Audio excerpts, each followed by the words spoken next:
Hoy vamos a sumergirnos en la fascinante vida de un autor que ha dejado una huella imborrable en el mundo de las letras, George Orwell. Nacido como Eric Arthur Blair en el exótico Motihari, India, el 25 de junio de 1903, Orwell se convirtió en un novelista, periodista y ensayista británico cuya obra sigue resonando en nuestros días. Su historia personal es un viaje apasionante que lo llevó desde las colonias británicas hasta las calles de Londres y París. Desde joven, Orwell fue un crítico feroz del imperialismo, incluso llegó a servir como agente del orden colonial en Birmania. Pero su mirada crítica no se detuvo ahí. Tras vivir de cerca las penurias de los trabajadores en Europa, se comprometió con el socialismo democrático, defendiendo siempre a los más desfavorecidos. Y cómo olvidar su valiente participación en la Guerra Civil Española, donde se unió a las fuerzas republicanas contra el totalitarismo. Esa experiencia dejó una marca indeleble en su escritura, que se refleja en sus obras más famosas, Rebelión en la Granja y 1984. En Rebelión, Orwell nos presenta una alegoría sobre la corrupción del poder, mientras que en 1984 nos advierte sobre un futuro sombrío donde el Gran Hermano vigila cada uno de nuestros pasos. Un concepto que se ha vuelto parte del vocabulario moderno. No solo fue un narrador de historias, también fue un crítico astuto de la literatura y uno de los ensayistas más influyentes de los años 30 y 40. En 2008, incluso fue reconocido como uno de los 50 escritores británicos más importantes desde 1945 por The Times. Eric Arthur Blair nació en el seno de una familia con un legado intrigante. Su padre, Richard Walmsley Blair, era administrador del Ministerio del Opio en la India, y su madre, Ida Mabel Limousin, era de ascendencia francesa y nació en Birmania. Imagina el crisol de culturas que lo rodeaba desde pequeño. Su antepasado Charles Blair fue dueño de cientos de esclavos en Jamaica, lo que añade una dimensión compleja a su historia familiar. A la temprana edad de 2 años, Eric se mudó con su madre y su hermana Marjorie a Inglaterra. No volvería a ver a su padre hasta 1907, cuando éste visitó el país durante unos meses. Más tarde, la familia se amplió con el nacimiento de su hermana menor, Avril. En cuanto a su educación, Eric comenzó en una pequeña escuela parroquial anglicana en Henley, donde se notaron sus habilidades. A solo 2 años, fue recomendado para Saint Cyprian, una de las escuelas preparatorias más prestigiosas de Inglaterra, gracias a una beca que ayudó a sus padres. Destacó académicamente, pero no se sentía a gusto con el enfoque educativo de la escuela. A pesar de eso, Saint Cyprian le abrió las puertas a nuevas oportunidades, y consiguió becas para la escuela de Wellington, finalmente, para Eton. Aquí, Eric encontró un ambiente más liberador y comenzó a forjar amistades con futuros intelectuales británicos, como Cyril Connolly, editor de la revista Horizon, donde muchos de los ensayos de Orwell verían la luz. Después de terminar sus estudios en Eton, Orwell tomó una decisión audaz: unirse a la Policía Imperial India en Birmania. ¿La razón? No podía acceder a una beca universitaria, y su familia no podía costear su educación. Así que, tras 5 años como oficial, regresó a Inglaterra en 1927 con un profundo rechazo al imperialismo, un tema que exploró en su primera novela, Los días de Birmania, 1934, y en ensayos impactantes como Un ahorcamiento, y Matar a un elefante. Su vida no fue fácil después de esto.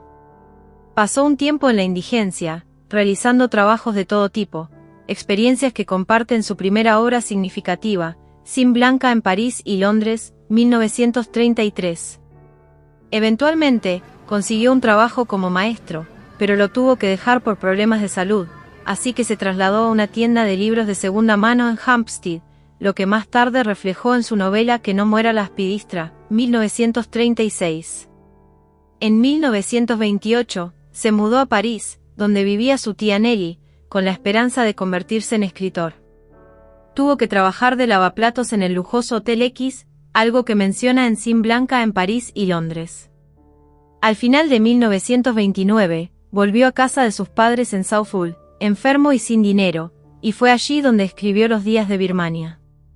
En 1933, adoptó el seudónimo de George Orwell, un nombre que reflejaba su amor por la tradición inglesa. Pensó en otros nombres, pero eligió Orwell porque empezaba con O, lo que le aseguraba un buen lugar en las estanterías. Sus experiencias como profesor y su vida en Southwold también influyeron en su novela La hija del clérigo, 1935. De 1934 a 1936, trabajó a media jornada en una librería de segunda mano, rodeándose de jóvenes escritores en Hampstead, un centro cultural vibrante de la época. En 1936, se casó con Eileen O'Shaughnessy y adoptaron a un niño, Richard Harrison Oubler. Desafortunadamente, Eileen falleció en 1945, un golpe devastador en su vida. A principios de 1936, el influyente editor Victor Gollancz lo animó a investigar la dura vida de la clase obrera en el norte de Inglaterra. Así nació El camino a Wigan Pier, publicado en 1937. Orwell se convirtió en un reportero social, adentrándose en hogares modestos para documentar las difíciles condiciones de vida. Pasó días en bibliotecas, investigando datos sobre salud pública y salarios, aunque nunca se unió a un partido político, identificándose como un hombre de izquierdas. La primera parte de su libro se centra en sus investigaciones sociológicas en Lancashire y Yorkshire, describiendo vívidamente las minas de cobre. La segunda parte es un ensayo profundo sobre sus vivencias y su evolución política, donde critica también a ciertos elementos irresponsables de la izquierda. Su editor temía que esta sección pudiera ofender a los lectores del Left Book Club, así que agregó un prefacio sin consultar a Orwell, quien se encontraba en España en ese momento. En cuanto a su participación en la Guerra Civil Española, Orwell llegó a Barcelona el 26 de diciembre de 1936 decidido a matar fascistas porque alguien debe hacerlo. A pesar de las dudas de su amigo Henry Miller, se alistó como miliciano en el Partido Obrero de Unificación Marxista, POUM, donde combatió en el frente de la Sierra de Alcubierre.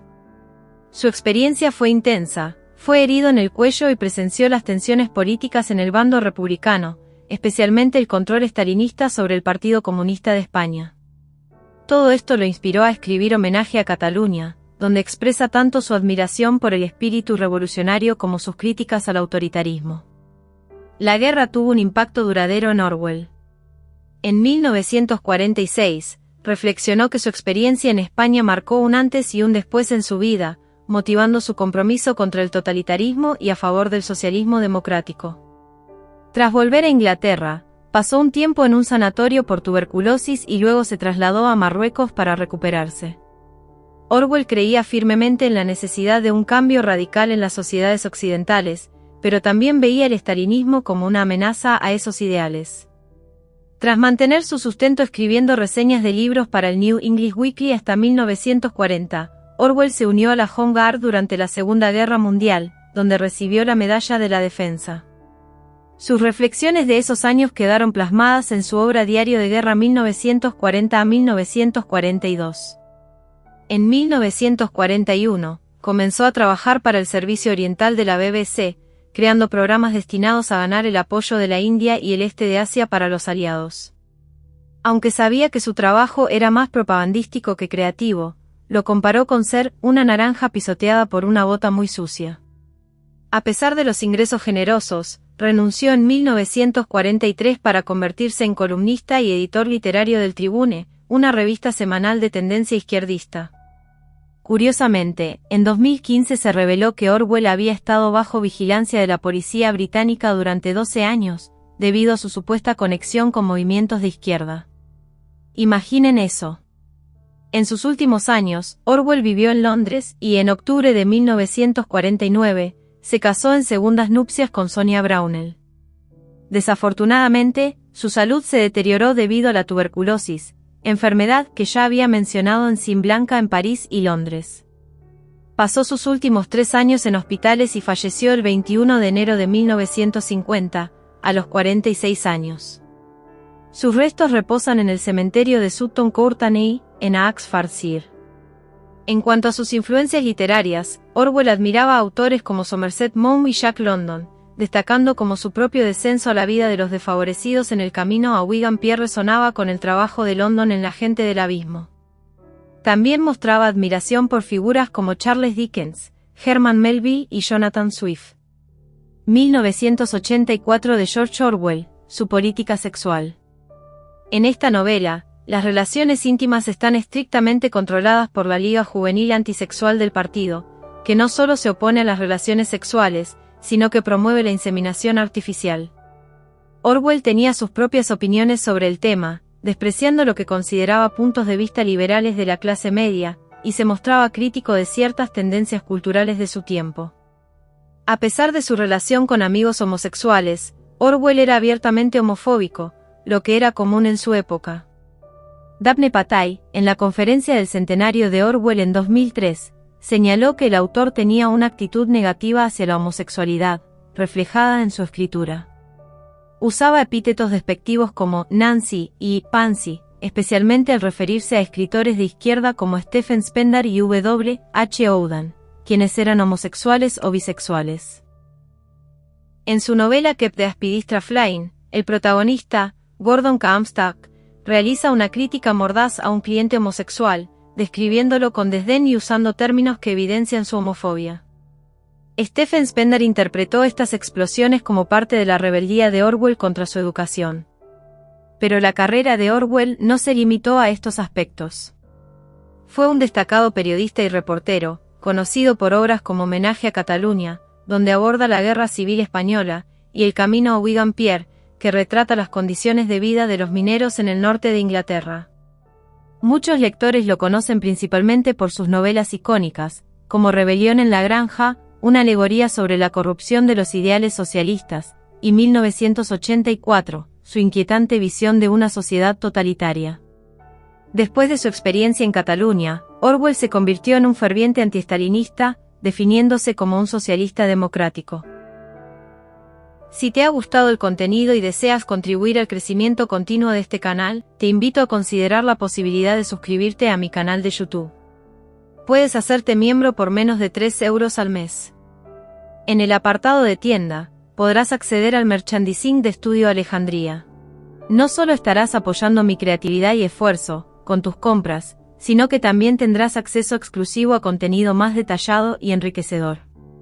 Como suscriptor, formarás parte de una comunidad comprometida con el desarrollo y la exploración de nuevos temas.